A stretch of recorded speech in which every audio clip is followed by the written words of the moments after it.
here's Lester Holt.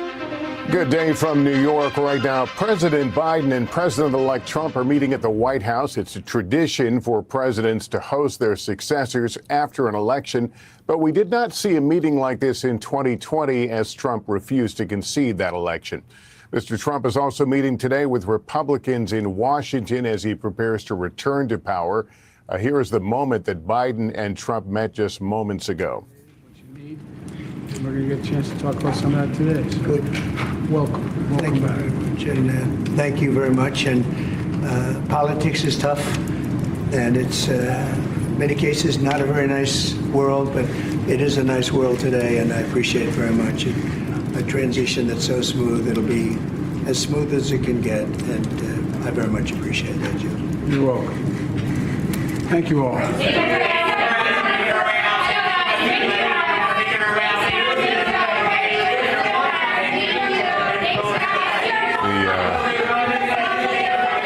All right, this video taken just moments ago. The two men sitting down there at the fire, their discussions continuing off camera. You can hear the shouted questions from reporters. Neither seem to take any of the questions. I want to bring Chief White House correspondent Peter Alexander into the mix here. Peter, who else was meeting as part of the session?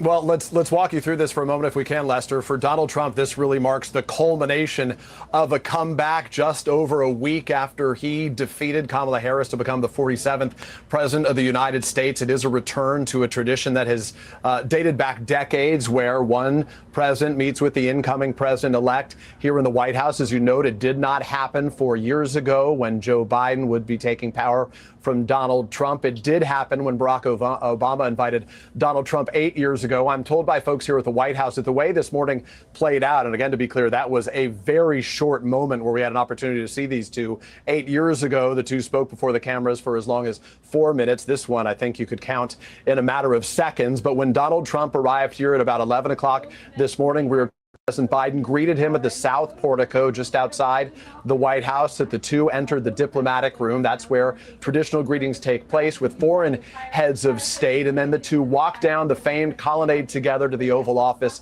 where that meeting is now taking place inside the Oval Office. 8 years ago, between Obama and Trump, it lasted about 90 minutes. I'm told by White House officials there is no clock set on today how long the two will meet privately behind closed doors. Of course, I'll leave it to others to sort of measure the tone and the expressions and the body language between these two. But Lester, that was, I guess you could say, at a minimum, an exchange of pleasantries after the last several years where it has been anything but pleasant the way these two have spoken about one another. Donald Trump has referred to Joe Biden as weak and pathetic and a loser and worse, some language we can't share with you on daytime television.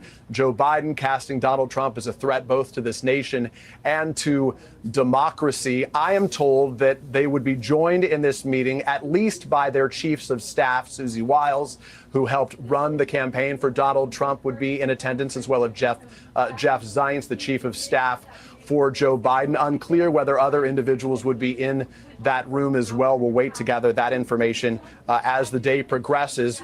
Notably not in attendance today is Melania Trump. She did come with her husband back in 2016 as the Obamas greeted the Trumps, then Melania Trump's office, in a statement saying today that she would not be attending, saying in the office's words that the visit was, quote, encouraging, and about her husband saying that she wishes him great success, which leaves open the question about what role she will play in a Trump administration, whether she will be managing the East Wing and living here at the White House alongside of her husband. No answers to those questions at this point. Lester, we're going to get more details as they come. I should note, as one sort of piece of color here, there have not been this many reporters and cameras from not just the United States, but around the world since Donald Trump left office. The short walk from me to the West Wing, you'll hear languages from around the world, many of whom are anticipating the potential that Donald Trump could walk outside the West Wing and speak to reporters after that meeting is done. No indication whether that will occur, but it does sort of pull back the curtain on the scene after this historic campaign season. All right, Peter Alexander, as we continue to look at these pictures taken just moments ago, what appears to be a cordial meeting between the two, at least what we're seeing in front of the cameras here. For more on the Trump transition now, let me bring in our senior Washington correspondent, Hie Jackson. Hie, I think you could fairly say this transition, at least in terms of naming potential cabinet members, is happening at a breakneck speed. Yeah, the president-elect is moving very quickly here, Lester, to name some of the key positions, the people who will be his inner circle, his brain trust come 2025. And like you, I'm taking a look at some of these images that we are just getting now from the Oval Office, this historic moment. I'm also looking to see who else is in the room. Peter mentioned Susie Wiles, Jeff Zients, the chiefs of staff. No Elon Musk here that we can tell, although we know that Elon Musk, of course, the world's richest man, somebody who's become an outside advisor to President-elect Trump, did travel with him to another event here in Washington earlier today with House Republicans. So let's talk about the transition, right? Because this is something, while we have all seen Donald Trump in the White House previously, his next administration will not look like his first, Lester, for a number of reasons, including the fact that he is bringing in a number of close loyalists, allies, people who have stuck with him despite his election fraud lies that he put out there after 2020 and his legitimate loss, people who he believes are true MAGA believers and who will fight for him on the international stage and domestically. Of the big four cabinet positions, he's named two, at least one officially, and that is Pete Hegseth. This is a controversial choice. He is best known for being a Fox News host. He will lead the Department of Defense, according to the Trump-Vance administration, according to the president-elect himself. He is a veteran himself, Hegseth, but he doesn't have that kind of traditional DOD Pentagon experience. There's a question mark on the confirmation, the Senate confirmation ahead for him, so you see him there.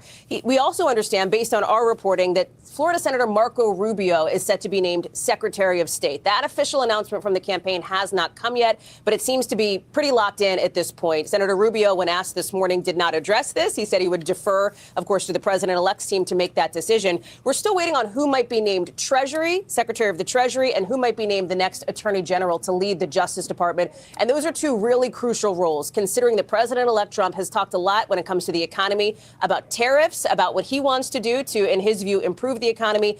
And he also has talked about what his Department of Justice may do. That may be the leading edge for what critics have described as his call for retribution upon political opponents. So those are some question marks here. Beyond that, we also know that even just this morning, he's installed some allies inside the White House, inside the executive branch with him, including a name that may be familiar to our audience, Stephen Miller. He is considered an immigration hardliner. He is likely to have a big role in shaping immigration policy. This was, we know, one of the things that did help propel President-elect Trump back to the White House. I mentioned Elon Musk earlier, Lester, so let me just say this. Both he and Vivek Ramaswamy are being tapped to be what you could call like outside consultants, basically advisors to the White House for what is being called the Department of Government Efficiency. DOGE or Doge, and the crypto fans among us may recognize that. This is a bit of a tongue-in-cheek nod to sort of the crypto sphere and the fact that both of these people, Vivek Ramaswamy, former rival for the presidency, Elon Musk, world's richest man, will be tapped to try to help find savings, cost savings. This is something that President-elect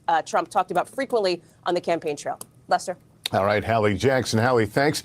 That concludes this NBC News special report. We'll have much more ahead on our streaming network, NBC News Now, online at NBCnews.com, and a full wrap-up when I see you back here for NBC Nightly News. I'm Lester Holt in New York. Thank you for watching, everyone. Have a good day.